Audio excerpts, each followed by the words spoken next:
साथियों नमस्कार। आप सभी विद्यार्थियों का, आप सभी शिक्षकों का जो नवोदय विद्यालय प्रवेश परीक्षा की तैयारी कर रहे हैं या तैयारी करवा रहे हैं, उन सभी का बहुत-बहुत हमारे इस यूट्यूब चैनल राजविका अकेडमी में बहुत-बहुत स्वागत है। साथियों अभी हमने पिछले वीडियो में देखा था कि जो परीक्षा है अ, उससे संबंधित कौन-कौन से चैप्टर्स होते हैं, उसका पाठ्यक्रम क्या है और उस पाठ्यक्रम में कौन-कौन से भाग को लिया गया है, किस-किस भाग से प्रश्न आते हैं, कितने प्रश्न आते हैं और कितने अंकों के आते हैं।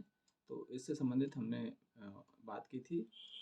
आज हम नवोदय विद्यालय प्रवेश परीक्षा के जो पाठ्यक्रम है, उससे संबंधित जो पिछले कुछ सालों में सवाल पूछे गए हैं, उससे संबंधित जो ट्रेंड चला है, उसका एनालिसिस करने वाले हैं।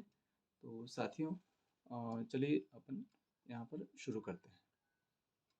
जैसे कि आप जानते हैं कि जो प्रवेश परीक्षा है, उसमें 3 भाग होते हैं।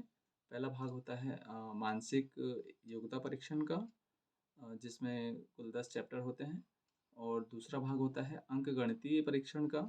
इसमें जो अभी वर्तमान सिलेबस है उसमें 19 चैप्टर दिए गए हैं, जिसमें गणित से संबंधित सवालों को पूछा जाता है। और अगला जो भाग है, तीसरा भाग, इसमें भाषा परीक्षण की परीक्षा होती है। अलग-अलग भाषाओं के विद्यार्थी अलग-अलग भाषाओं में पेपर हल करते हैं। तो हम यहाँ हिंदी विषय के बारे में बात करने वाले हैं। तो सबसे पहले बात करते हैं मानसिक योग्यता परीक्षण। इसके जो सवाल आते हैं, इन चैप्टर्स के जो सवाल आते हैं, वे कितने-कितने आते हैं और विद्यार्थी उन्हें कैसे हल करते हैं। तो यहाँ पर आप ट्रेंड देखेंगे, हम यहाँ ट्रेंड एनालिसिस करने वाले हैं। तो इसमें आप देखेंगे कि मानसिक योग्यता परीक्षण, इससे संबंधित, इस भाग से संबंधित जो यहाँ पर आपको चैप्टर दिख रहे हैं, कुल 10 चैप्टर हैं। तो 10 चैप्टर्स में यदि आप देखेंगे तो पहला चैप्टर जो है असंगत को अलग करना। तो उसमें जो है गत वर्ष 4 प्रश्न पूछे गए थे। इससे पूर्व भी 4 प्रश्न पूछे गए थे। इसके पहले भी 4 प्रश्न पूछे गए थे। उसके पहले भी 4 प्रश्न पूछे गए थे और उसके पूर्व में भी 4 प्रश्न पूछे गए थे। तो इससे ये हम अंदाज़ा निकाल सकते हैं कि लगभग सभी वर्षों में समान प्रश्न पूछे गए हैं। और यदि आप आगे भी देखेंगे अगले चैप्टर में, तो इसमें भी सभी में 4-4 प्रश्न पूछे गए हैं।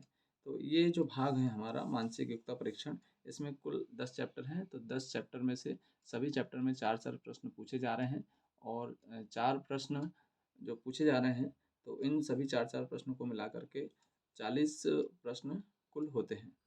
तो ये भाग जो है, यह 40 प्रश्नों का है और कुल इसमें अंक जो हैं वो 50 अंक का यह भाग होता है।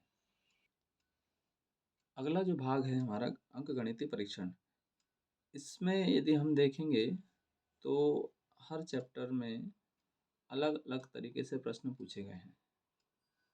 इसका मतलब हम ये निकाल सकते हैं कि ये कोई ज़रूरी नहीं है कि पिछले बार या 2023 में संख्या एवं संख्या पद्धति में 2 प्रश्न पूछे गए हैं, तो हमेशा 2 ही प्रश्न पूछेंगे, ऐसा कोई ज़रूरी नहीं है। इसके पूर्व में 2022 में 1 ही प्रश्न पूछा गया था, 2021 में 1 ही प्रश्न पूछा गया था और 2020 में उसमें कोई प्रश्न नहीं पूछा गया था।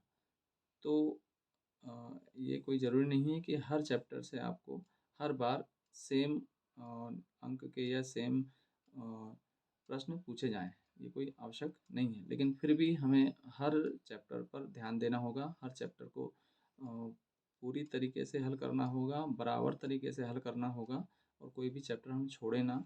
कभी भी कोई भी प्रश्न किसी भी चैप्टर से पूछे जा सकते हैं। इसी प्रकार आप यहाँ भी देखेंगे तो इसमें भी जो सेम पैटर्न है, हर प्रश्न जो है हर चैप्टर से हर प्रश्न नहीं पूछा गया है।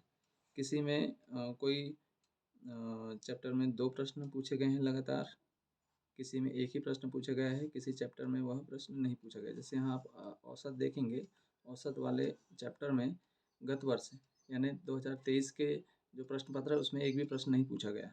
लेकिन यदि उसी को पिछले साल देखेंगे 2022 वाले प्रश्न पत्र में 3 प्रश्न पूछे गए हैं। तो ये हम नहीं कह सकते हैं कि पिछली बार प्रश्न नहीं पूछा गया तो इस बार भी नहीं पूछा जाएगा, या पिछली बार नहीं पूछा गया तो इस बार ज़्यादा प्रश्न पूछे जाएंगे। ये कोई ज़रूरी नहीं है। आप देखेंगे कि हर चैप्टर में से जो है प्रश्न पूछे गए हैं। कुछ चैप्टर्स जो हैं छूटे हैं, लेकिन कोई ज़रूरी नहीं कि हर बार उसमें से प्रश्न छूटे। हो सकता है उसमें से 2 या 3 प्रश्न पूछे जाएँ। तो जो शिक्षक बंधु हैं वो बच्चों को समझाएँ कि सभी चैप्टर बहुत ज़रूरी हैं, सभी चैप्टर्स को हमें पूर्ण करना है, हल करना है और उनके सवाल की प्रैक्टिस करना है। यदि बच्चे ये प्रश्न ये वीडियो देख रहे हैं तो उन्हें भी ये निर्देश हैं कि वे सभी प्रश्नों को हल करेंगे, सभी चैप्टर्स के प्रश्नों को हल करेंगे, उनकी प्रैक्टिस करेंगे, तभी हम ये जो प्रश्न पत्र है वो पूरी तरीके से हल कर सकेंगे। यहाँ पर आप देखेंगे अगला जो भाग है भाषा परीक्षण का, इसमें हिंदी वाले भाग में अपठित गद्यांश पूछा गया है। तो एक आपको अपठित गद्यांश पूछा जाएगा, उसी अपठित गद्यांश के अंतर्गत आपको विलोम शब्द, पर्यायवाची शब्द, शब्दार्थ, विशेषण आदि से संबंधित प्रश्न पूछे जाएंगे। तो ये प्रश्न आपको कैसे पूछे जाएंगे, ये हम जब प्रैक्टिस करेंगे इन प्रश्नों की, तब आपको उस प्रैक्टिस वाले वीडियो में आपको पूरी तरीके से समझाया जाएगा और बताया जाएगा। तो ये आपने देखा जो ट्रेंड एनालिसिस है, किस प्रकार के प्रश्न आते हैं, कौन कौन से चैप्टर से कितने प्रश्न आते हैं, ये अभी आपने देखा। तो सभी विद्यार्थी इसको ध्यान से देखें, समझें और प्रैक्टिस करें। आपको हमारा ये वीडियो अच्छा लगा हो तो लाइक करें, शेयर करें, हमारे चैनल को सब्सक्राइब करें। यदि आपने अभी तक हमारे चैनल को सब्सक्राइब नहीं किया तो सब्सक्राइब कर लें, ताकि आपको अगले जो वीडियो हैं नए वीडियो जो हैं सबसे पहले प्राप्त हों और उसका आप लाभ उठा सकें। Thank you.